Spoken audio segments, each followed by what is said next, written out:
My lovely daughter, Julia, that's her right there, always said that she learned math best with lots of examples. And I think a lot of people are like her. And so today is going to be one of several presentations on repeated measures analysis of variance.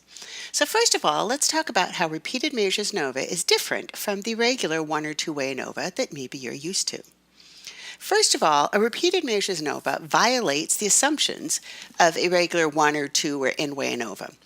The ANOVA without repeated measures assumes that observations are uncorrelated and that n records represents n independent measures or degrees of freedom.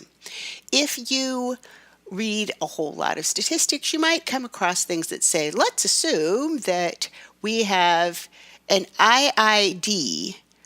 IID is independent, assumes that we have independent distribution, right? That we have independently sampled people.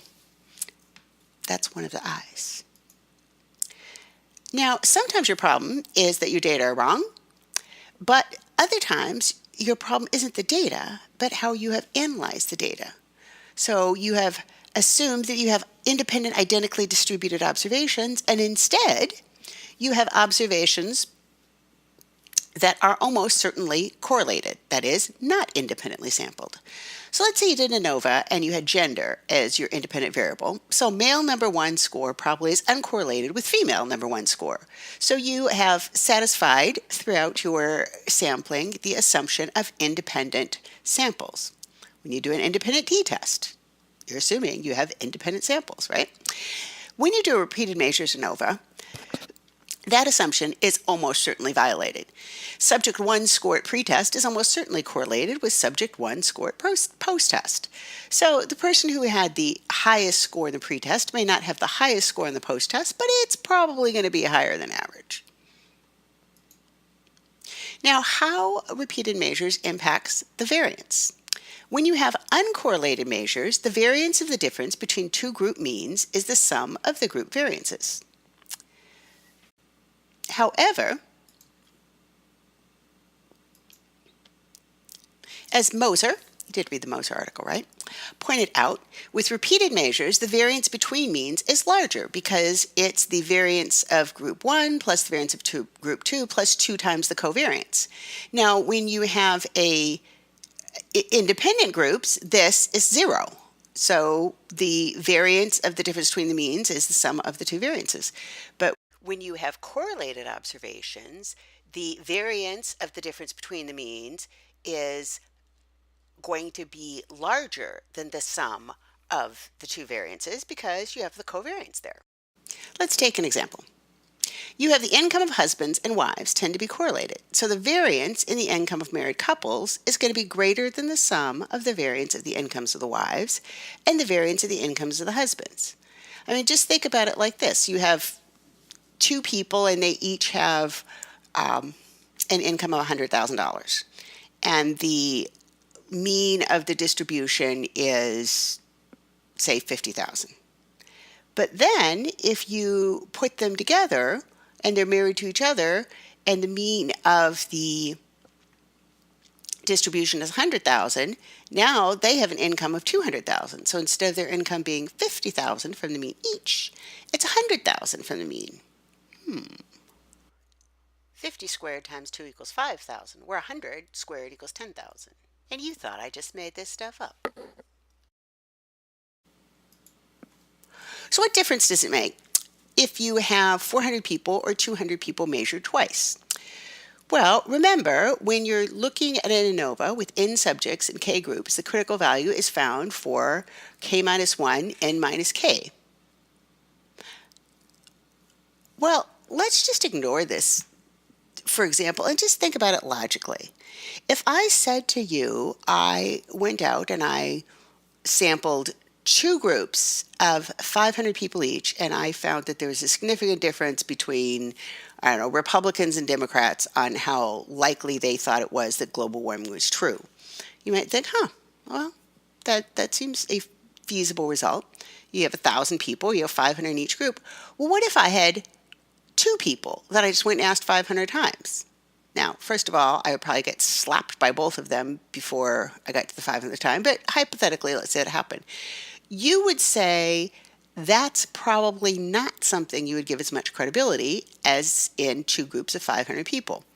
Well, when we have a repeated measures ANOVA, we pretty much are doing that. We're pretending, if we don't treat it as a repeated measure, that we had 400 people, when really what we had is 200 people measured twice.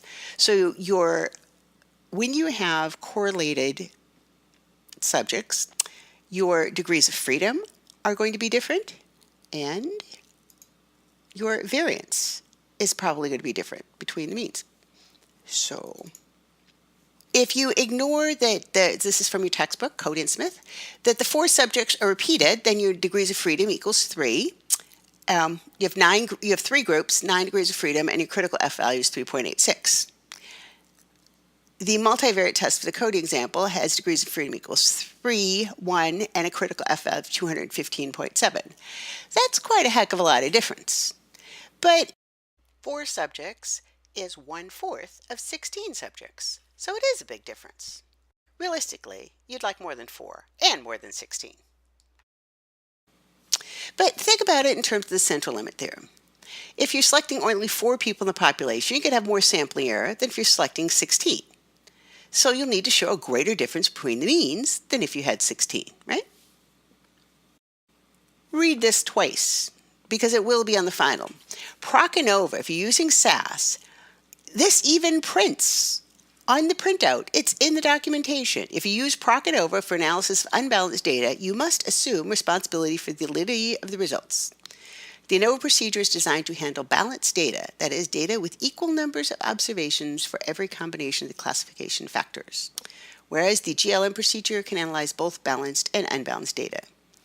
So, my advice here is that you always want to use PROC-GLM or PROC-mixed. We'll cover PROC-mixed later. I'm going to cover PROC-GLM today, unless you are absolutely sure you have a balanced design.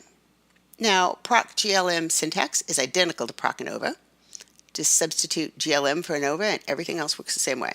So my suggestion is use GLM instead of ANOVA. Always. I can't think of a downside to it, really. So let's take a look at a repeated measures ANOVA with PROC-GLM. Let's code it. This is really easy. We've got PROC-GLM, data equals, example, model, pane 1 to pane 2 to pane 4 equals /no uni, semicolon. This slash gives you the options after it, so I don't want any univariate analysis. Repeated DRU 4, so drug was repeated 4 times, and the 4 times were 1, 2, 3, and 4. This was a thing that throws off a lot of people, including me the first time I did it, like where's your dependent variable here, or your independent variable? You only have, over here is the dependent, but where's the independent? It's astounding, right? Well, the fact is, in this analysis, what we're just looking at are the means of times 1, 2, 3, and 4. It was repeated 4 times. Are they different? So our dependent variable is actually these 4 measures, and our independent variable is time. So you just make up any SAS acceptable word here. Starts with a letter underscore and has letters, underscores, and numbers in it. So DRU is fine. And give it the number of times something was repeated and what you want to call those, 1, 2, 3, and 4. So here is my output. Level of drug. My dependent variable is drug, the level of drug, and it was 1, 2, 3, or 4. Here's my statistics, my multivariate tests. You can see that they're all giving me identical F values. That doesn't always happen, but it usually happens. So what do the multivariate tests test? The ANOVA test criteria and exact F statistics for the hypothesis of no drug effect.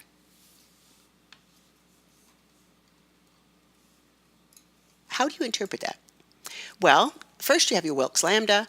It ranges from 0 to 1.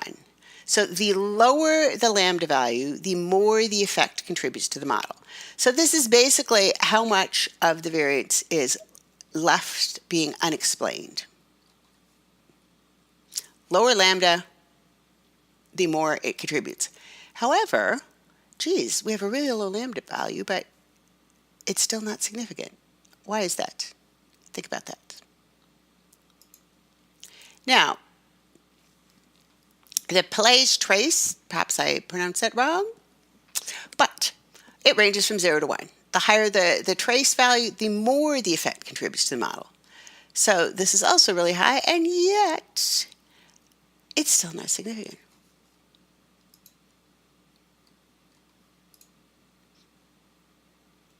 All these tests tell you your probability is greater than 0.12. And the reason is because, frankly, we have only 4 people. So even though there seems to be a good amount of effect, it could just be by chance because we only have 4 people. Go out and get more people. So let's look at example 2. The same data without using repeated. That would be very bad and wrong. So in this case, we get an R square of 0.90. What did I tell you? Up here, this gives you an estimate of about how much of the variance is being explained, and it's about over 90%. But now it shows we have 6 degrees of freedom for the model, 9 for the error, 15 total. Up here, we had 3 degrees of freedom. Why? Because in this analysis, we're a bunch of big liars, and we pretended that we had 16 people when really we did not have 4 different people in every group. We had the same 4 people tested 4 times. So you could see that it gives you a highly significant F, which is wrong because this is not done correctly. You should actually have done a repeated measures ANOVA. So why does the probability change? First of all, you have the wrong degrees of freedom, and it has the wrong estimate of variance between the means. So example 3. Let's look at some real data, because those things were just made up. So we have the study of effectiveness of curriculum. We have students given a pre-test and a post-test on standardized tests. We have students who are in either an experimental group or a control group, and we have an N of 386. So in this case, we actually do have an independent variable. Isn't that exciting? Which group they're in. And this is I think, a pretty common scenario. It's not just that we repeat the measures, but we also repeat the measures differently for different groups. So we have different groups. So I had 386 observations, 342 of them had complete data. Level of test score was 1 or 2, pre or post test. Here's my Wilks lambda, which is not nearly as good as the other analysis we did. My trace is not nearly as good, so it's not showing as much of the variance explained, but I'm at F value of 5.87, but it is significant at the 0.05 level. So the F value in the second analysis is smaller. Wilks lambda is larger. Pillai's trace is smaller. So why is this significant? And the other analysis, the Drake data, is not. I think it's an obvious question, but maybe it isn't. The answer is, in this case, I had 342 people. In the previous one, I had 4 people. So obviously, with only 4 people, you need an enormous difference. And with 342 people, a somewhat modest difference would still be more than you would expect by chance.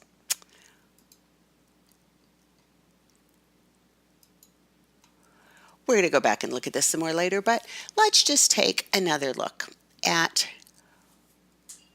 repeated measures. We could do a paired t-test. If we only had 2 time periods and the only independent variable is time.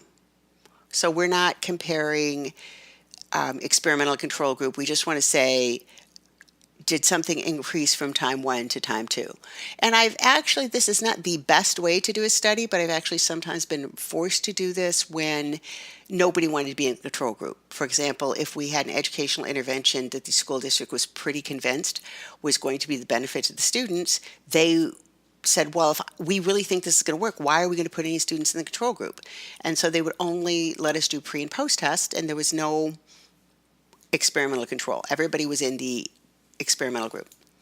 So in this case, we have an N of 342. The difference between the means was minus 5.4, so the students scored 5.4 points higher on the post test than they did in the pre-test. We have a t-value of negative 2.42, probability of 0.016. Boy, it's kind of an interesting thing here. This is the exact same result, right? And the F value is the t squared. If you don't trust me, go try squaring 2.42 and see what you get. So if you only have two groups, and if you're not looking at the difference over time by some group variable, say intervention, then you could do a dependent t-test. But that only works if you've only tested them twice, and if your only independent variable you're interested in is time. Did they improve over time or not? So there's your dependent t-test results. You can see here, it gives you a nice little plot.